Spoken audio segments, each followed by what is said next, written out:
নমস্কার বন্ধুরা। আজকে প্রচুর ক্রিকেট ম্যাচ, ফুটবল ম্যাচ আর টেনিস ম্যাচ আছে। তো আমরা সেইভাবে শুরু করি। প্রথম ম্যাচ যেটা নিয়ে আলোচনা করব সেটা হচ্ছে নিউজিল্যান্ড ভার্সেস পাকিস্তান। ফোর্থ টি-20 ক্রাইস্ট চার্চে খেলা হবে। পাকিস্তান দেখুন, পাকিস্তান 5টা এখানে দেখাচ্ছে, আরও বোধহয় আরও 5টাও থাকতে পারে, কারণ এর আগে অস্ট্রেলিয়া ঘুরে এসছে।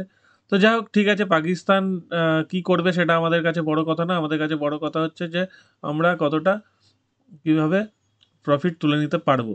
তো সবচেয়ে ভালো হয় যদি নিউজিল্যান্ড ব্যাট করে। নিউজিল্যান্ড ব্যাট করলে আশা করছি, খুব খারাপ ব্যাট করলে 180+ রান করবে, আর ভালো ব্যাট করলে 200 তো করছেই, 220 রান করে ফেলছে। পাকিস্তান প্রথমে ব্যাট না করলেই ভালো। পাকিস্তান ব্যাট করলে কিচ্ছু বোঝা যাবে না কত রান হবে। 120-তেও অল আউট হতে পারে, আবার 180ও করতে পারে। সেই জন্যে পাকিস্তান ব্যাট করলে রানে ধরাটা খুব মুশকিল হয়ে যাবে। নিউজিল্যান্ড ব্যাট করলে দারুণ একটা সুযোগ। আজকেও এর আগে 3 দিন যারা খেলেছেন ভালো সুযোগ পেয়েছেন। আশা করি আজকেও খারাপ সুযোগ পাবেন না। তো খেলাটা নিউজিল্যান্ড জেতার চান্স 85%, পাকিস্তান জেতার চান্স 15%। ঠিক আছে, তারপর দেখা যাক যে শেষ পর্যন্ত কে জেতে কে হারে। কিন্তু এটা খেলার আগের চান্স আমি বললাম। একটু আগেই শেষ হয়েছে ওয়েস্ট ইন্ডিজ ভার্সেস অস্ট্রেলিয়ার টেস্ট ম্যাচ। যেটা বলেছিলাম সেটাই হয়েছে। 3 দিনের মাথাতেই শেষ হয়ে গেছে। 17 তারিখ শুরু হয়ে 19 তারিখ শেষ হয়ে গেল। টেস্টটা কিন্তু 5 দিনের ছিল, এখানে 19 লিখে দিয়েছে, কিছু করার নেই। আর অস্ট্রেলিয়া 10 উইকেটে জিতে গেছে। স্টিভেন স্মিথ ওপেন করতে নেমে 11 রানে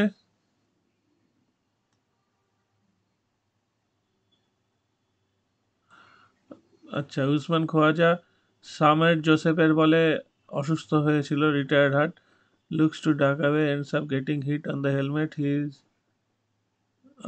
হি স্পিটিং ব্লাড। এই সামার জোসেফের ব্যাপারে কালকে অনেক কিছু পড়ছিলাম। দারুণ বোলার, দারুণ বোলার শুধু নয়, যেখান থেকে উঠে এসছেন সেই গল্পটা সত্যি রোমাঞ্চকর একটা গল্প। গায়েনা থেকে 226 কিলোমিটার দূরে একটা জায়গায় থাকে। গ্রামটার নাম হচ্ছে বারকাত বা এরম একটা কিছু নাম। তো সেখানে, দেখুন, আমি এই গল্পটা বলতে চাইছি দুটো কারণে। আমরা তো রোজই ক্রিকেট নিয়ে বা ফুটবল নিয়ে আলোচনা করি, কিন্তু এই একজন সামার জোসেফের উঠে আসার গল্পটা কিন্তু আমাদের অনেক আশা, আলো যোগায়। একটা খুব গরিব একটা গ্রাম, ওরা হচ্ছে মেরুন জাতি। মেরুন জাতি মানে বেসিক্যালি যারা সাউথ আফ্রিকার দাসত্ব গ্রহণ করত, যাদের হাতে পায়ে বেড়ি দেওয়া থাকতো, তাদের মেরুন জাতি বলা হয়। ঠিক আছে, তো সেই মেরুন জাতির একটা জাতি হচ্ছে সেই মেরুন জাতির বংশধর হচ্ছে summer Joseph. Summer Joseph Guyana থেকে 225 কিলোমিটার দূরে একটা গ্রাম, সেই গ্রামে 300 সাড়ে 300 লোক বসবাস করে, সেইখানে থাকে। এবং সেটা 225 কিলোমিটার সড়ক পথে যাওয়া যায় না, জলপথে যেতে হয়, ভাবুন। এবং কোনো কোনো সময় 2 দিন লেগে যায় গায়েনায় যেতে। মানে মেন শহর থেকে একটা গ্রামে থাকে, সেখানে যেতে 2 দিন লেগে যায়। সেখানে ইন্টারনেট বলে কি সেটা এরা ছোট থেকে দেখেনি। এই বছর কিছু আগে হয়তো ইন্টারনেটের একটা কানেকশানের ব্যবস্থা হয়েছে, সেগুলো আসছে আস্তে আস্তে। তো ওইখান থেকে ও খেলা শুরু করে, এমনি খেলতো যেরমভাবে গ্রামের ছেলেরা খেলে। তো সেইভাবে খেলতে খেলতে ওর ক্রিকেটের খুব শখ। ওরা গরিব, মোটামুটি ওখানে সবাই গরিব। তো সেইখানে ক্রিকেটের শখ, কিন্তু ওরা তো শস্য চাষাবাস করে বেঁচে থাকে। তো সেই জন্য ওর ক্রিকেট খেলাটা আর হয়ে উঠছিল না। তো এবার ওখান থেকে এবার দূরে দূরে গিয়ে দু একটা খেলা খেলতো। এইবার খেলতে খেলতে হঠাৎ অ্যামব্রোজের চোখে পড়ে যায়। কার্টলি অ্যামব্রোজের চোখে পড়ে যায় যে এই ছেলেটার হবে, অনেক দূর যাবে। এবং সেই ছেলেটাকে অ্যামব্রোজ ক্লাবকে বলে যে একে তৈরি করতে। সেখান থেকে এবার ও কি করতো, শহরে গিয়ে নাইট গার্ডের কাজ করতো, আর দিনের বেলা ক্রিকেট খেলতো। নাইট ডিউটি দিত রাত্রিবেলা। তো তখন ক্লাবের যারা মেম্বার্স ছিল তারা বলেছে যে তোমাকে নাইট গার্ডের কাজ ছাড়তে হবে যদি ক্রিকেট খেলতে হয়। ততদিনে কিন্তু সামার জোসেফের বিয়েও হয়ে গেছে, একটা বাচ্চাও হয়ে গেছে। তো এবার সে বলছে যে তাহলে আমি খাবো কি, মানে ওরা গরিব মানুষ, ওরা পয়সা কোথায় পাবে। তো যাই হোক, ওরা তারপর নিশ্চয়ই ব্যবস্থা করেছে এবং ওর সহধর্মিণী যে ছিলেন ওয়াইফ, তিনি বলেছেন যে তোমার যদি ক্রিকেট খেলতে ভালো লাগে তাহলে তুমি ক্রিকেটের দিকেই এগো, আর অন্য কিছু ভেবো না, বাকিটা আমরা সামলে নেব। তো সেই সহধর্মিনীর অনুপ্রেরণায় এবং সবাইকার অনুপ্রেরণায় সামার জোসেফের কতটা ম্যাচ খেলেছে দেখবেন, দাঁড়ান, মাত্র বোধহয় 5-6টা ম্যাচ খেলেছে। এখানে দেখাই, গায়ানা অ্যামাজন ওয়ারিয়ার্সে পরে চান্স পেয়েছে। কটা ম্যাচ খেলেছে দেখুন। প্রথম টেস্টে ব্যাটও ভালো করেছে, ব্যাট করে 51 রান করেছে, ভাবুন। ঠিক আছে, 4টে 4 একটা 6 মেরেছে এবং বল করে 5খানা উইকেট পেয়েছে। দারুণ খেলেছেন। দুর্ভাগ্যজনকভাবে এটা তারা হেরেছে ওয়েস্ট ইন্ডিজ, কিন্তু স্ট্যান্ড আউট পারফরমেন্স, সিরিয়াসলি অস্ট্রেলিয়ার সঙ্গে এরকম একটা পারফরমেন্স, একটা নতুন ছেলে প্রথম ম্যাচ খেলছে, মাত্র 6খানা ফার্স্ট ক্লাস খেলেছে, সেখানে 6খানা ফার্স্ট ক্লাসে 26টা উইকেট। টি-20তে এখনো কোনো উইকেট পায়নি, গায়ানা অ্যামাজন ওয়ারিয়ার্সের হয়ে খেলে, কিন্তু আশা করছি খুব বড় একটা ক্রিকেটার হয়ে তৈরি হবে। তো যাই হোক, এই গল্পটা বলার ইচ্ছা করছিল তাই বললাম, শুনতে খারাপ লাগলে সরি, কিন্তু সত্যি অনুপ্রেরণা যোগায় অনেক। যাই হোক, এবার আমরা যাই অন্য ম্যাচগুলোর কথায়।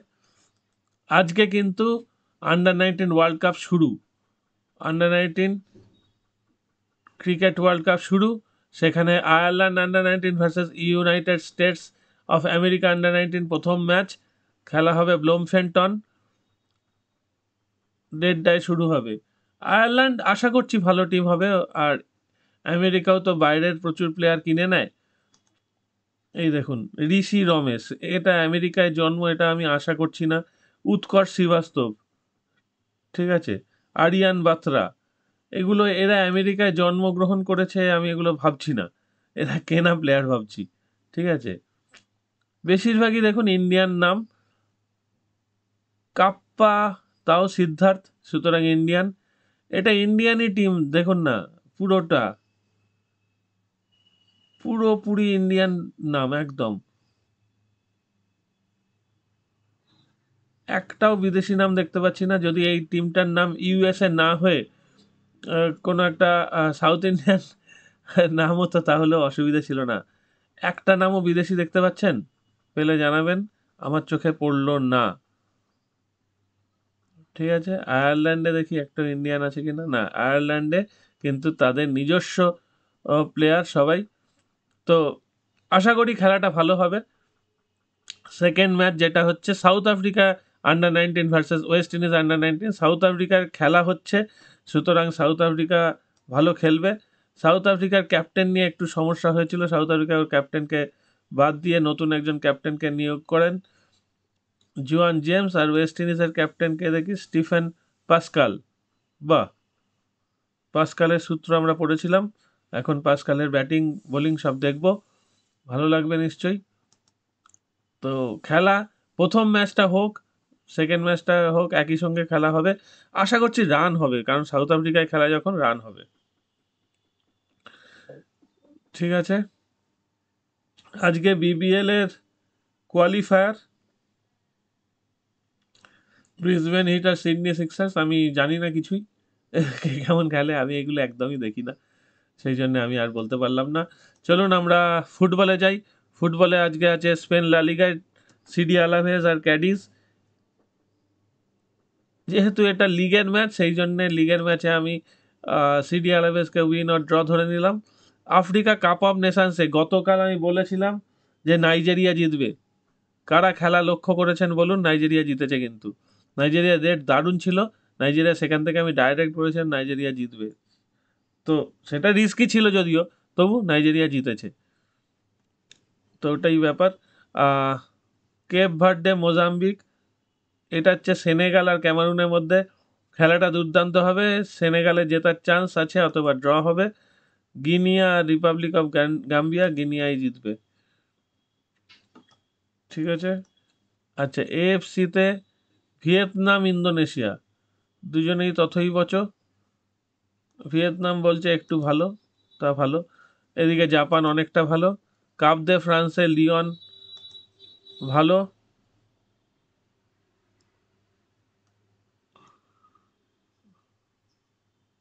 আর তেমন কিছু ফুটবল দেখছি না। এবার আমরা টেনিসে যাই। টেনিসে কিন্তু রাউন্ড অফ 32 খেলা হবে আজকে। বেন শেলটন জিতবে, এদিকে অ্যালেক্স ডিমিনিয়র জিতবে, নোভাক জোকোভিচ আর এচিভেরিকে কিন্তু আমি খুব হালকা চোখে দেখতে রাজি নই। টমাস মার্টিন এচিভেরি, হয়তো জোকোভিক জিতে যাবে, 3-0 জিতবে না, কিন্তু এচিভেরি যদি জিতে যায় একটা বিশাল অঘটন ঘটবে। এচিভেরি জেতার চান্স ভীষণ কম, তবু আমি বললাম যদি জিতে যায় তাহলে বিশাল অঘটন কিন্তু ঘটবে। সেবাস্টিয়ান কর্ডা রুবলেভ এগিয়ে থাকা উচিত, কিন্তু কর্ডা খারাপ খেলছে না। জেভেরেভের এই ম্যাচটা জেতা উচিত। এই দুজনের খেলা কাছাকাছি হবে। ক্যাসপার রুড জিতবে আশা করছি, ক্যামেরন নরিচ্ছে, আর মেডভেডেভ জিতবে। তো এই হলো আজকের মোটামুটি প্রেডিকশন। গল্পটা যদি শুনে ভালো লেগে থাকে জানান, আর খারাপ লাগলে আমি আর এরকম গল্প বলবো না। ঠিক আছে, thank you very much for watching. Tata.